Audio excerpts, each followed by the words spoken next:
Now, originally, we were going to have the CIO from Merrill Lynch, Bank of America, from New York, come down with us and be like a one-on-one session.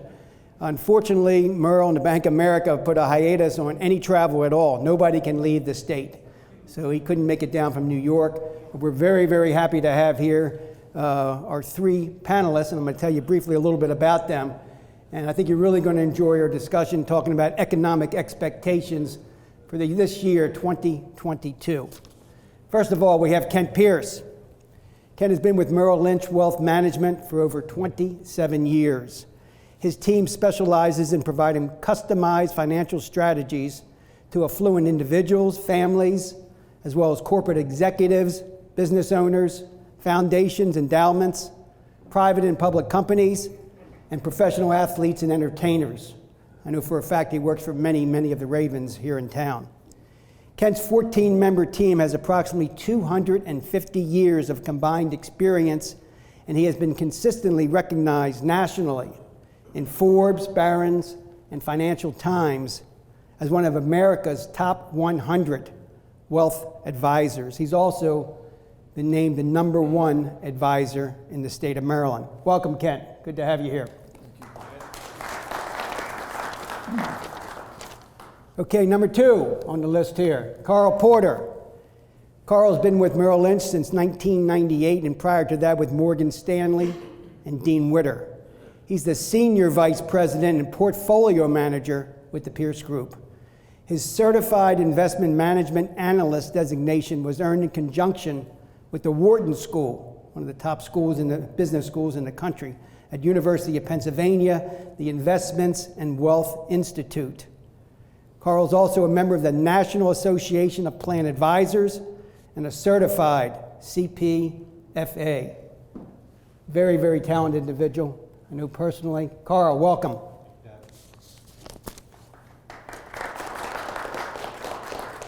A belated welcome, but it was well deserved. And our third guy here with us, Chris Nice. I hear he's a nice guy too, Chris Nice. Chris is responsible for working with the Pierce Group Investment Committee. He delivers a holistic investment solution strategy by identifying and establishing targeted investment strategies to ensure risk profiles, goals, objectives, and asset allocations are aligned and reflected properly for each and every client. He is focused on understanding client goals and bringing all available resources from the firm to help the families and institutions they work with to achieve their successful outcomes. He has over 20 years of financial experience, and he joined the firm from Morgan Stanley. Chris, welcome as well. Okay, economic expectations for this year. You know, there's an old axiom, as January goes, so goes the rest of the year. So far, January started off, the first week was pretty good, but then it took a little bit of a dip. Ken, if you could expound on that. The market took a pretty big hit yesterday. It's going sideways for the last few weeks. But as we enter the new year, what are some of the biggest and best investment themes that you can share with us? Well, excuse me, that's an excellent question. We get posed a lot. I think if you look forward here in 2022, we believe, our Chief Investment Office believes, that you're going to see really 3 themes kind of come to the front. Number 1 is inflation, right? And that's what everybody's talking about. That's what we're living every day, witnessing, et cetera. But not just inflation, it's actually how the Fed's going to react to inflation. So pay attention to that very closely. We'll make some further comments on that and what we believe will take place as the year unfolds. Secondly, in the equity market, a little bit of a paradigm shift, where a lot of wealth managers and money managers have been off target for the last decade, because we've been in a major run on growth equity. And now there's a potential shift and a paradigm shift, and you have to look at things very carefully between growth equity and what we deem value equity. So pay attention closely to that theme, growth versus value. And then the third is more of an economic paradigm, where it says you're looking at where we see commodities. Commodities coming into play in a heavy role this year. Commodities, renewable energy. So focusing, on those three themes, I think will give us a great indication of how this year is going to play out. Ken, how about the axiom, though? As goes January, so goes the rest of the year. Is that just, an old wives' tale, or is that historically pretty much correct? In fairness, I think it's a wise tale, but it is an indication of what we do believe. We do believe there's going to be heightened volatility all over the board this year. So this is where you got to take a step back and ask yourself, and you look in the mirror, are you an investor or are you a trader, right? So there's a big difference, and many people who perceive themselves as traders, all of a sudden they get hit a little bit. You have to refocus a little bit. So always remember what Warren Buffett's talked about. He's made and accumulated his wealth in his lifetime when he sees panic and witnesses panic out of the average human being. So when everybody else is selling, he's bottom fishing and buying. That's how that individual and that team has accumulated wealth. So pay attention to that as the year unfolds this year. Well, you hit that right on the head. Maybe remember back in 2008 when the market went crazy and collapsed. Buffett was in there, buying like crazy and lending money at 10%. And he was extremely successful there. Carl, Ken mentioned the concept of inflation, and it really has hit some big highs. That's all we're hearing now in the last 15 months. What are the implications of an inflationary climate, and how can we as investors maybe participate in that and actually make some money? Good question, Doug. One thing, I'll just back up a little bit on the market in January. So statistically, that statement you made is kind of out there, but I think statistically it's only about a 52% sort of correlation. So it's not like 80% correlation as to what happens in January. And additionally, there's always something going up. So in the month of January so far, yes, tech stocks are down, but energy-related, financial-related stocks are positive. So it's not necessarily should you be invested in the market, but you should be invested in the right areas of the market, or even more so, excluding certain parts of the market. With regard to inflation, first of all, the big implication is if we have runaway inflation, that's really bad. What the Fed is always going to do and is trying to do and is making noises that they're going to do is to raise rates to check in or rein in inflation. They probably want a higher level of inflation than they've had in the last several years. But that being said, we as investors, as advisors to our investors, need to ensure that portfolio has exposure to assets that will benefit from inflation. And those types of assets are real assets. So that can be real estate. We've seen that all in the last several years with the prices of real estate, but it can also be commercial real estate, rental property real estate, where the rental rents can be increased with the rate of inflation, but also commodities. And that's really where we can really improve a portfolio's ability to withstand those inflationary pressures. Commodities had a 10-year bear market basically at the point 2009, 10, 11 is kind of when it peaked out, and has been in a bear market and is now just starting to percolate again. We all know price of oil in the U.S. was at a fairly low point several years ago.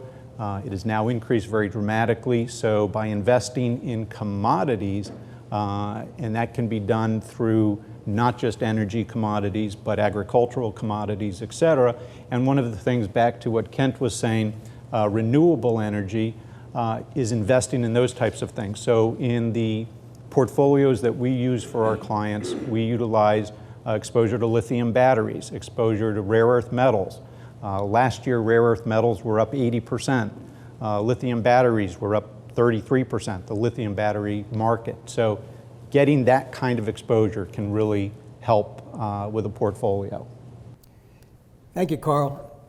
Talking about metals and other type of investments, how about cryptocurrency? Chris, talk a little bit about that. Is that something that people should get involved with? Is that something they should be exposed to, and should they? Yeah, it's a good question, and it's on a lot of people's minds, right? If you're watching CNBC or Bloomberg, stick around long enough, you're going to hear something about cryptocurrency. So let's take a step back as we think about cryptocurrency, right? First thing out there is it's not currently regulated by the SEC, right? So that's why you see a lot of these big institutions, like we have no way direct access for cryptocurrency. You can go somewhere like Coinbase and open up an account and get that type of exposure if you like. However, one thing you got to understand, it's volatile, right? So you can see the price swings in Bitcoin, as well as the other digital currencies, right? So there's a lot of volatility, very easy to get whipsawed there, right? So some people can go out there and buy small, open up their Coinbase account and buy exposure, and that's a direct way to have exposure to those digital assets. However, you can get whipsawed pretty quickly there, right? And really, I'm not sure what Bitcoin trades on. It looks to be correlated with stock market performance, where other people are looking at it saying it would be a non-correlated asset. So it moves based on a lot of different factors out there, and some of it you might have saw the other day in the news, celebrities talking about certain digital currencies. It went up and down, and it could be manipulated to a certain extent.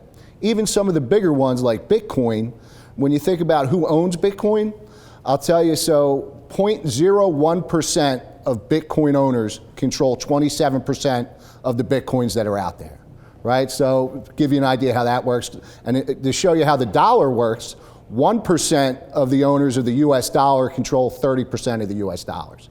So kind of do the math there and you can see the difference between the two, right? And how that can be volatile, and if one big owner decides to sell out, you can get caught looking pretty easy in that space.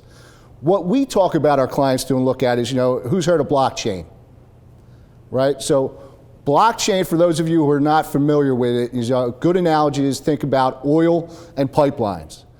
Bitcoin is the oil and blockchain is the pipeline, right? That's how these Bitcoins and digital transactions work.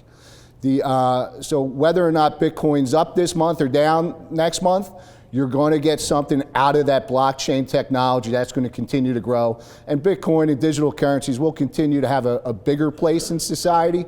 But right now, biggest thing I'll tell you is it's not regulated by the SEC. SEC is out there to protect the investor, right? They're an advocate for the investor. So think about that. The other thing you'll hear about in that digital asset space is, along the same lines, is NFTs. Everybody hear NFTs? Non-fungible tokens. Right, so first thing, the dollar, US dollar is fungible, meaning my dollar is the same as your dollar. Something that's non-fungible, think of something like different pieces of art, collectibles. When we were coming up, right, we all collected baseball cards, whether you put them in your spokes or you put them in, into an album, right? That's how the NBA, that's how Major League Baseball, that's how a lot of these folks are getting their brand out there, through NFTs. So think about collectibles and scarcity, right? They might put out, a whole bunch of XYZ rookie cards, right? But at the same way with the non-fungible tokens, they're able to track ownership and you're able to kind of have that scarcity and think of it as a collectible. So that's two things you're going to hear a lot about. And the message we're trying to say is how you get exposure to that in kind of a less volatile or safer way would be through some of those blockchain technology companies. Many of our clients are surprised to find out how much exposure they have to blockchain or crypto by owning companies like JP Morgan, right? They're involved in the crypto business now. They're accepting payments. PayPal, Visa. These big companies that you hold in your portfolio, whether you know it or not, give you exposure to technology or give you exposure to that crypto technology. Carl, anything you want to add on that space? Yeah, some other companies, Disney, for instance, back to the NFTs, Disney can market and is marketing these tokens for their various characters, their Marvel characters and all of those sort of things. So there are ways that you can invest in those types of technology in those up and coming areas by just owning companies that are involved in that. Disney is one of them. Tesla owns thousands of Bitcoins, so that's another way you can have exposure to Bitcoin just by virtue of the publicly traded companies. And when we did an assessment of our primary portfolios for our clients of their individual security holdings, typically, on average, they have, we've put together those portfolios were roughly on average 18 to 28, so let's actually call it 21, 22% of the portfolio companies are involved in these blockchain industries, NFTs, Bitcoin, et cetera. So back to Chris's point, SEC has not yet approved direct Bitcoin investments to protect the investors, but there are ways to still gain exposure in a portfolio with that. Loved hearing about the baseball cards and the spokes. How many guys had that when they were little? Baseball cards. I had Willie Mays. I had Mickey Mantle. I think a Babe Ruth card that sold for a couple $1 million, a year or so ago. So there has been a hell of an investment. Can I make a comment? Here. I just sold my Brian Kowitz baseball card for like 1.4 million last week. Way to go, Brian. I heard it was 14 cents. Yeah, it was more like it was a Bitcoin, I think. A fraction of a Bitcoin. Sorry, I got confused. Anyway, Former Atlanta Braves star, Brian Kowitz. You probably do have a rookie card, don't you? From way back when? You guys talked about precious metals, or at least you mentioned them. How about gold? I mean, again, the market's going crazy. Is that some place people can find a safe place to hide, so to speak? Carl or Chris? So gold, interestingly, prior to Bitcoin, was considered the hedge against inflation. So if you thought inflation was coming, you'd add gold into a portfolio to hedge against inflation. Last year, gold was actually negative. It was negative, if I remember correctly, 3.2%, something like that. It has been supplanted at this point by Bitcoin, but there are a number of strategists out there who are actually projecting that gold will outperform Bitcoin this year, in fact. And again, kind of goes back to this theme of commodities. If you can put gold or other precious metals, rare earth metals as well, into a portfolio, it certainly would make sense in this day and age with regard to protecting against inflation. But gold really hasn't changed in 10 or 20 years? It's about $1,800 now an ounce? I mean, there hasn't been a lot of volatility to that, has there, over the years? Over periods of time, there's been volatility in the gold market, and it goes up and down. But to your point, over a long term, you can kind of say it's traded in a certain range. So when you think about gold, and it's, a lot of people compare it to crypto, is kind of what people are saying nowadays is, to me at least, gold has some type of, industrial use as well, right? People are recycling products just to get those little gold chips out of them or whatever it is. So, gold is something to me that's a little more tangible, and depending on what strategist you're talking to, right? It's definitely has a place in the portfolio. And nowadays, the biggest difference between gold now and 20 years ago is there's just different ways to get exposures to it. You could buy the miners, you could buy, different investment vehicles that closely track, the price of gold. So really, I'll tell you, that's how I think it's changed over time, right? And, people are always going to, look at that when it's a kind of doomsday scenario, right? A lot of investors will rush and will buy gold and things along those lines. So we continue to keep an eye on it and, use it in the portfolios, depending on where we're at in the cycle. Back to inflation a little bit, Kent. We hear a lot of rumblings, and you hear it on TV and you see it in the newspapers about the Fed talking about raising rates. You talk about raising rates a lot, talk about raising rates a little. What do you see? I mean, what are the expectations for the Fed, and how is that really affecting the economy? I mean, obviously, when rates go up, the payment on the national debt goes up. I mean, talk about that if you could for a second. well, I'll talk about rates in general. Our chief investment office, so you're sitting on inflation last year, 30-year Treasury, so somewhere 1.25 to 1.5. So we're sitting at 1 3/4 now. We believe that we'll see by year end between 2.5 to 3. So we believe there'll be a rate movement between 2 to 4 times. I made the comment earlier on about one of the major themes is not just inflation, it's how the Fed is going to react, right? So they could go 2, they could go 4. We think it'll be somewhere in between. So you're looking at 2.5 to 3. Inflation is not bad for stocks. Inflation actually could be really good for stocks. What we don't want is hyperinflation, right? So remember, stocks are a real asset. So stocks can do very well in inflationary times. What you don't want is high inflation and hyperinflation. So I'll make a comment a little bit later on what we believe there, but that's where I would look for inflation numbers to fall in. Carl, maybe take that a step further. What happens when it does rise to those levels? What's the real impact? Yeah, so the first, as Kent mentioned, is the 10-year Treasury is about 1 3/4 actually right now. It's gone up quite a bit here in the last 2 weeks or so. And we're projecting that that'll go up to 2.5–3% possibly by the end of the year, kind of in correlation with the Fed.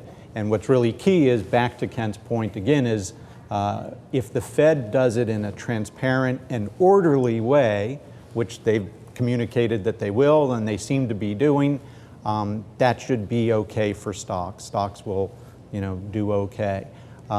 With regard to additional implications, though, that will put downward pressure on the price of bonds, of fixed income. So we see, if you really think about interest rates, right, almost all of us in this room can remember when interest rates were where they were in the 80s on mortgages and where they are now. Interest rates are at 50+ year lows, and so one can make an argument that fixed income, bonds, interest rates are in a end of a bull market and likely to start to go up from here, which will actually have negative pricing or negative pressure on the price of bonds and fixed income. So one of the areas we're very cautious about are fixed income components of a portfolio. Interesting. Chris, talk a little bit about the dichotomy between growth and value stocks. There's been a huge uptick with the growth stocks over the last several years. Do you see a change happening now? It's going to be modified, maybe the value is going to kick in? Yeah, that's one of the things we're keeping a close eye on, and we're setting up our portfolios accordingly. To your point, growth has run for the past 10 years or so. Growth's really outperformed value. And where we're at, with the cyclical nature of the stock market, we are looking for, kind of, let's call it a change in market leadership, right? Where, we think some of these cyclical value stocks will start to, outperform growth. That being said, we're never just going to push all our chips on red, right? We set up our portfolios to have both exposure to growth and value. When we think about value, a lot of times our clients and investors think about dividend-paying stocks, and we're on board with that. We think dividend-paying stocks are going to do well, but we're focusing more on companies that are going to grow their dividends over time, right? Those are the stocks that get rewarded in the market. A company that is paying a dividend now of 1 1/4 raises their interest rate or their dividend rate up to 1.5. That's a sweetheart stock. Everybody loves it. The other side of that coin is if you're buying somebody who's paying a high dividend, they're paying 4.5, and they drop it down to 4 1/4. Look out, right? That's a problem with those stocks. So we're focusing on some of those more value-oriented sectors. Companies that are going to grow their dividends over time. They have high levels of cash flow, and also businesses that can pass on some of those inflationary costs to the consumers. So, long story short, right? While we do think that value stocks will be in favor, don't discount having the correct exposures to the growth market as well. So we make sure our portfolios are allocated accordingly based on everybody's individual risk level. Anything to add there, Carl? Yeah, if you could, talk about as well the international sector too. Is that something that should be looked at? Yeah, definitely. If you take a look at, and you think about markets as the whole, and the international markets tends to lag U.S. Everything you hear in the news about the recovery trade and everything, rest of the world's really not where the U.S. is. So, we do feel, once again, diversified portfolio is going to give you exposure to international companies. We tend to use active management in that space, right? Where, you know, where managers or institutional managers have the ability to identify opportunities outside of the U.S. and inside of the U.S. and take advantage of kind of what we feel are economic tailwinds and are going to help these individual companies. So when you think about that, you know, it's more and more a global economy. So I mean, you know, think about a company like Nestle that's based overseas. Well, they have tons of exposure to U.S., right? So same type of thing with, you know, American companies that get a lot of revenue outside of the United States. It's not necessarily where you're domiciled, it's where you're getting your revenue and where that revenue growth is going to come from. So once again, you know, a well-diversified portfolio is going to give you exposure to international, but the way we look at our allocations or weightings to these different sectors is, you know, we work closely with our chief investment office based out in New York, and we'll look at, you know, risk profiles and think about a 30-year base case for investors. You know, don't get too caught up 20 years versus 30 years. It's a long period of time. What should a moderate investor, how much international, how much growth, how much value should they have? That's our base case. And then based on short-term kind of, you know, observations on what we feel is going to happen in the market, we'll overweight and underweight those exposures off of our long-term goal. So right now we're certainly favored on U.S. companies over international companies, and our portfolios reflect that. But at the same time, once again, you know, we're not pushing it all on red. We're going to have an exposure there and look for opportunistic areas where our managers can benefit from, you know, owning those international companies. Good, Carl, you were going to add something. Yeah, you're right. I was going to add with regard to the question about growth versus value. So Chris mentioned about growth has kind of been outperforming for 10 years, and that's true. But what's really, if you think about the market not over a 10-year, but a 20 or 30 or 50-year period, value stocks outperformed for a much longer period relative to growth, for a 50-year plus period. So my point is, don't get caught up in the growth versus value too much. Have that diversification. Don't eliminate growth exposure, because we all know of all of the disruptive technologies. Those are growth companies. They're going to continue to do well, those that are successful. So it's still very important to have exposure to those growth companies. And Kent, you probably can add some words about that with regard to 5G and all of that as well. I'm going to ask one or two more questions, then we'll open it up to the audience. Kent, now that you have the microphone, you mentioned it before, it was brought up before, about non-correlated investments. Can you shed some more light on that for people maybe in the audience who don't know what that is?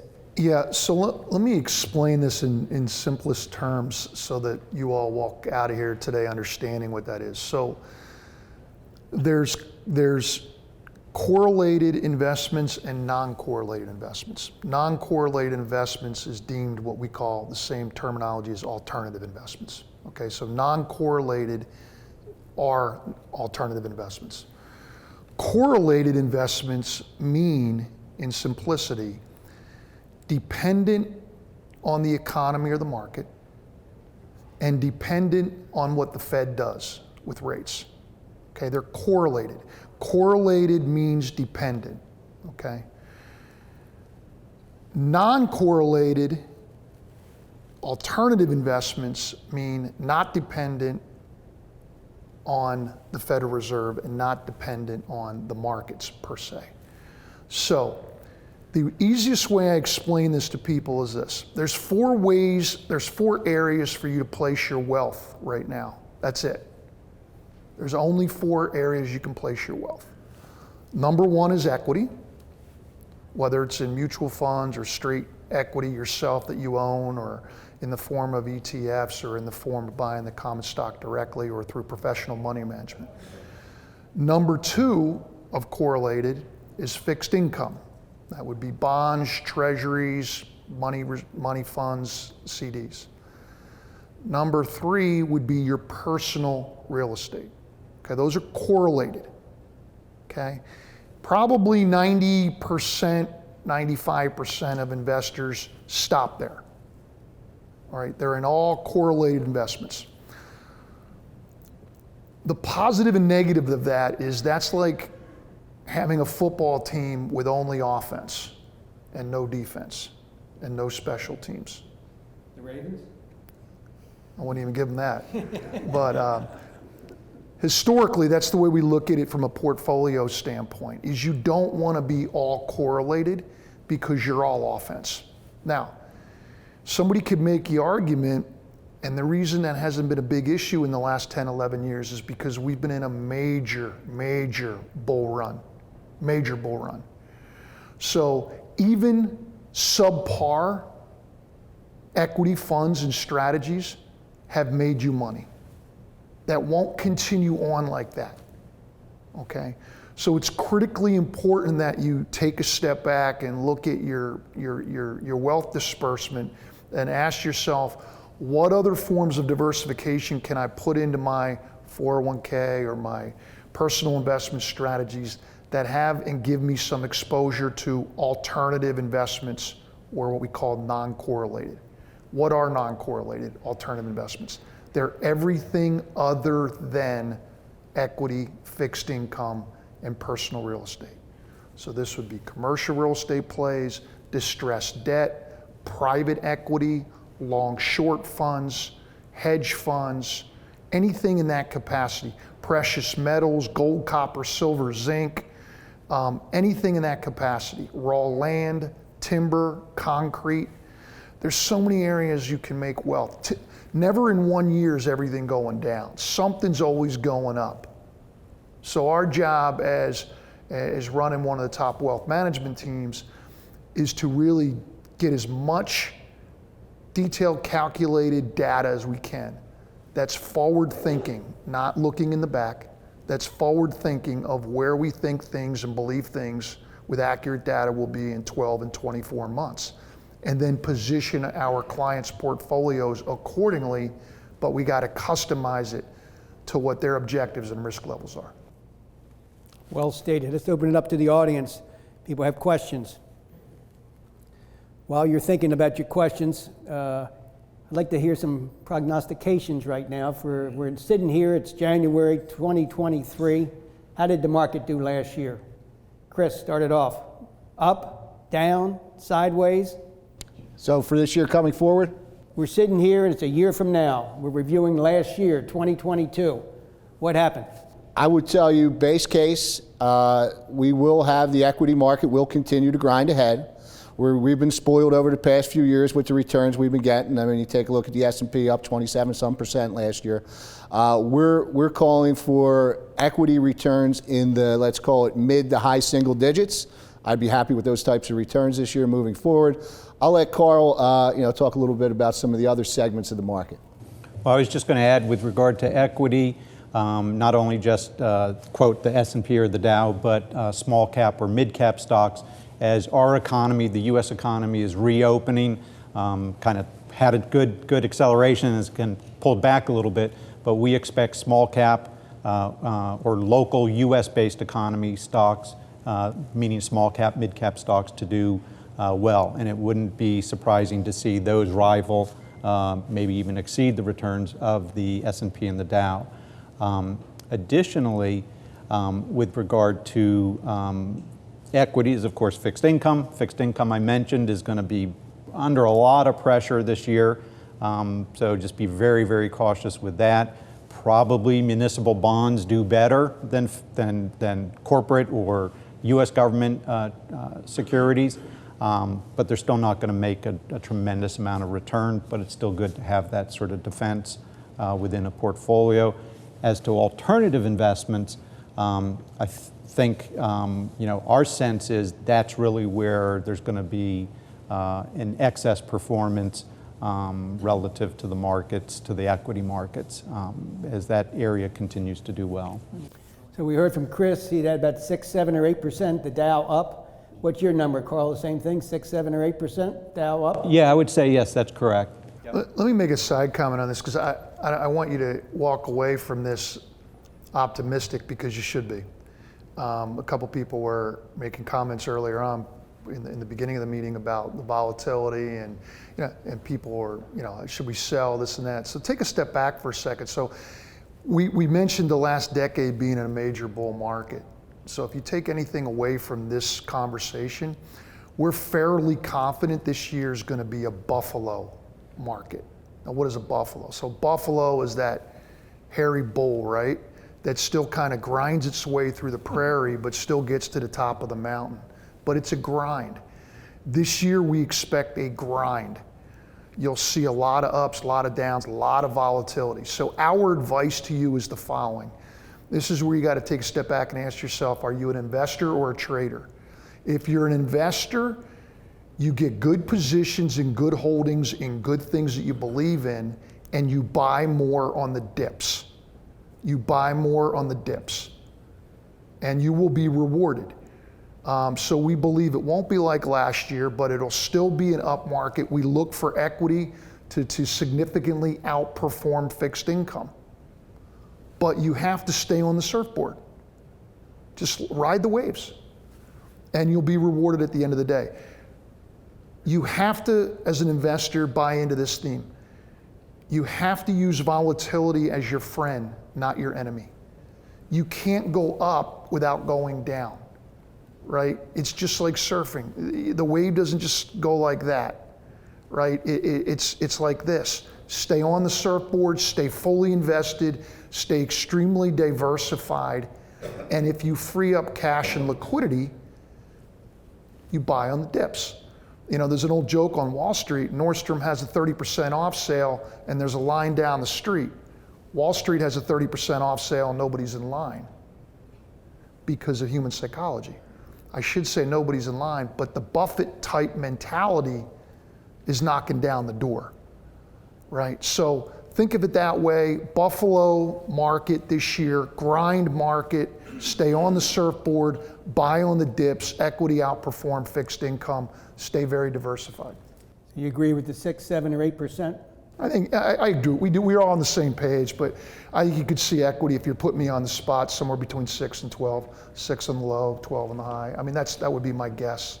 But again, that's a heck of a lot better than being in cash at 40, 50-year lows or fixed income. So no cash under the mattress. William? Great question. Repeat the question for the... The question was on private credit, and you said private equity as well? Yeah, so I'll let Carl comment on the private. We're positioning that heavily in a lot of the portfolios and different things. We're using a lot of the private credit as an alternative to a lot of the traditional fixed income strategies. There's some really good private credit funds out there, and we're pretty bullish on private credit. Private equity, you know, we're fans of private equity, obviously. So think of Under Armour before it became Under Armour as a local company. And that's another key piece of diversification. You know, you go back to March of 2000 when COVID really became pronounced in the public market. Everybody remembers that market dropped 30% on the S&P in 1 month, March of 2000. Okay, so the panicked investor sold, the patient investor held on, and look where they were December 31st. They were rewarded significantly. Point I'm making is a lot of the private equity funds that we utilize were positive in that month. So they counteracted the volatility of the public market. So back to your point, owning private equity and private credit's a great diversifier. I'm going to comment on the private credit. Yeah, so the private credit, thank you for bringing that up. That's really an area that we think is very important to add for clients that have the financial ability to do so and are accredited investors. But private credit is essentially, rather than being an owner of bonds, you are the lender. So as an investor, you are the one making the loans and collecting that interest. And the way that we find is most useful is, or most consistent and successful for our clients, or again, hiring institutional managers for our clients that are very, very experienced in this, have very, very broadly diversified portfolios, typically $2 to $3 to $5 billion portfolios of private loans to non-publicly traded companies. And they're typically rates set up at LIBOR plus 5.75%. So the investor is earning 6, 7, 8% on their money, and that's an excellent cash flow relative to where other bonds are. And then I'd make one other comment on private equity. We all hear every day, CNBC, about the equity markets, but in the grand scheme in the world, 85% of the companies of equity is private equity. 85% of the companies out there are not publicly traded. So it is a huge market and still a huge opportunity. Okay, Wes, other questions? I do. None of you have talked about what scares the bejesus out of me, and that is 20-some trillion dollar debt. Talk to us about why I shouldn't be afraid of that and why I shouldn't be afraid that it's going to come crashing down. It's a great question. I don't think anybody has a great answer for it. From everything that we've seen, well, there's several things. One is that there is an element of a belief that there is a intent to monetize the debt, and that is basically letting inflation go up a little bit. Past several years, it's been below 2, or 2.3. But by having that inflation rate at a slightly higher level, they'll never say this, but that helps to reduce the cost of servicing that debt, because many of those bonds are locked in at very low rates on the government debt. So that's number one. Number two is we think of the U.S. government debt only in terms of the debt and the income from the tax rolls, basically. And yet the U.S. government is the largest landowner in the United States. So there are a lot of other assets behind just the that debt. So think about a home with your mortgage, kind of in the same thing. It can be that the ownership of what the United States government owns in terms of all of this other real estate, all of the oil and gas leases and mineral rights that the U.S. government owns. There's a lot of other assets behind the scenes that also support that. But so you're saying that overall, you shouldn't worry about waking up one morning and having your brethren say, holy crap, we've got all this debt, and then a big sell-off.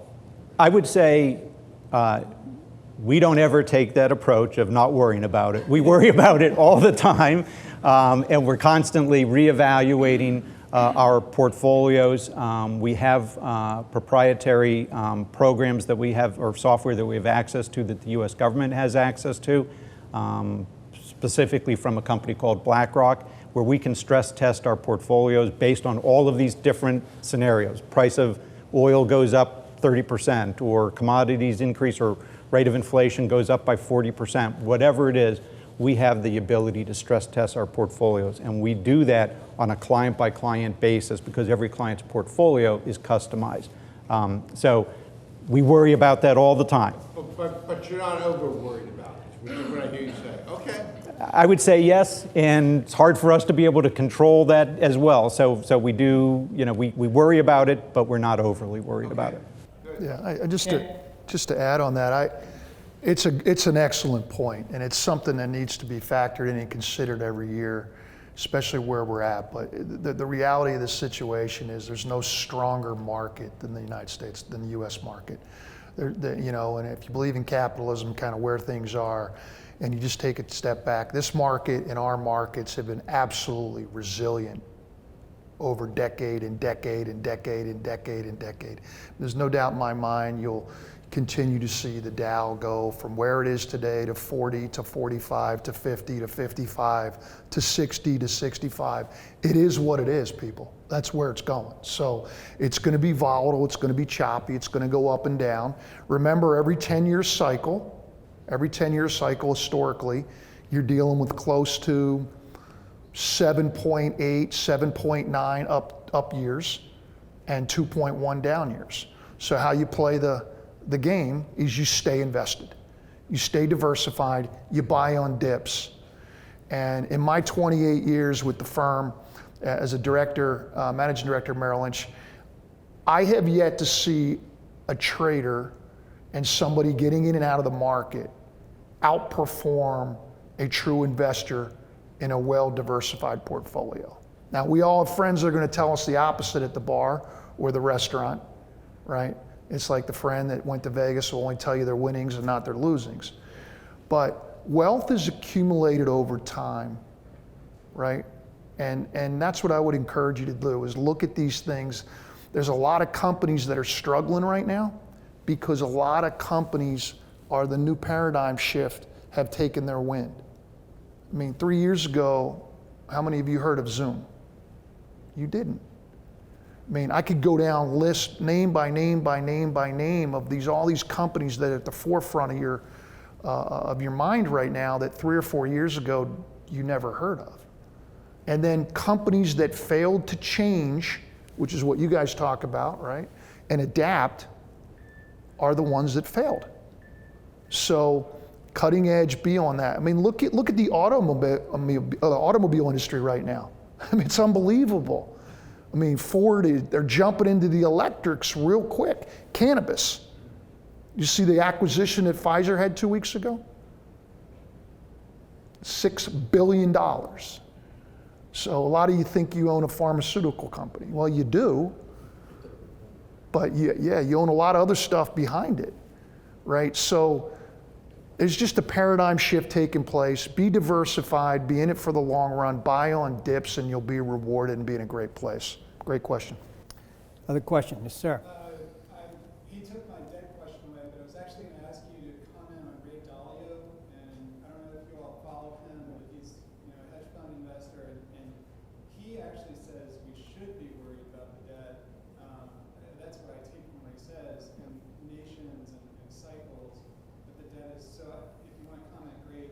The question I had was about the digital currency, the digital yuan that the Chinese are doing. Do you feel like the United States should be concerned about that, and the dollar being replaced? Repeat the question. Who wants to answer that?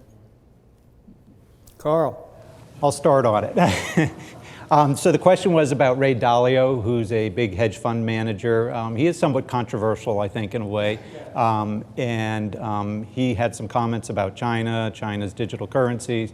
And then also you had questions about his concern about the U.S. debt. Should we be concerned about digital currency replacing the dollar? Should we be doing the same? Should the Fed have a digital dollar?